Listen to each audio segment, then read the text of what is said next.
ანაგაში მცხოვრები გელა დარჩიაშვილი იხსენებს, რომ 22 სექტემბერს დღის 12 საათზე 4 ადამიანი თავს დაესხა და სხეულის მძიმე დაზიანებები მიაყენა. იგი ამბობს, რომ თავდამსხმელები მის ჩაცმულობას აპროტესტებდნენ და უმოწყალოდ ურტყამდნენ. დაზარალებულს ამ დროს ქართული ოცნების მაისური ეცვა.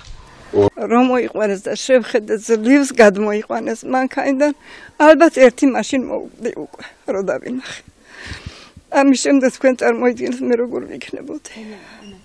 ძალიან კი არა, ფეხზე ვერ იდგა და სუნთქვაც უჭირდა. ამ ცხვირზე ოპერაცია გაუკეთა, ცხვირი ჩამტრეული ქონდა. ფეხზე დგომის თავი არ აქონდა. ინციდენტის დროს გელა დარჩიაშვილი ძმასთან ერთად იმყოფებოდა. თავდამსხმელებმა მას ხელები გაუკრეს და ძმის ცემას აყურებინეს. რატოგაცი ოცნების მაიგავ.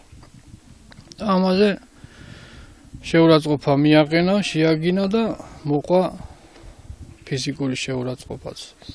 მეც დამარტყეს, ცალკე გამათრიეს, ვარ მივხმარებოდი და ჩემს მას მიეხვივნენ და დაუწყეს ცემა, გაიგდეს წირქვეშ. გელა დარჩიაშვილი უმძიმეს მდგომარეობაში წნორიდან კატასტროფის ბრიგადამ თბილისში იმავე დღეს გადაიყვანა. მან რეანიმაციის განყოფილებაში 1 კვირას დაჰყო. გელა დარჩიაშვილი 23 სექტემბერს სწორედ ამ ადგილას 4-მა თავდამსხმელმა საშინლად სცემა. იგი იხსენებს, რომ ერთ-ერთი მათგანი ყოფილი პარლამენტარი ნუგზარ აბულაშვილი იყო, თუმცა დღემდე იგი არავის დაუპატიმრებია. ვერცხლისფერი მანქანა იყო. მარკა ნამდვილად არ მახსოვს ახლა. და იქ იდგა 1-6-7 კაცი და რომ დამიძახა. ერთი წუთი თუ შეიძლება რომ გავიხედე და დავინახე დეპუტატი იყო, იმიტომ მივედი თორე ვიღაცას რო დაეძახა ნამდვილად არ ვივიდოდი. ნუგზარ აბულაშვილი.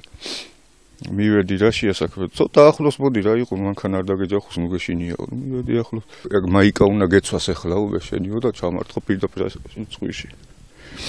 და მე სხვებით წამოვიდნენ. პარალელურად ჩემი ძმა დაიჭირეს კიდე ორმა, ერთი იმას მიარტყეს და გადაიყვანეს გზის მეორე მხარეს და ეჭირათ რომ არ დამხმარებოდა. წნორის პოლიციაში დარჩიაშვილების სამართალდამცავებს იმ დროს არ დაუკითხავთ, როცა ინციდენტი მოხდა. მას პოლიციამ ჩვენება მომხდარიდან მესამე თვეს ჩამოართვა.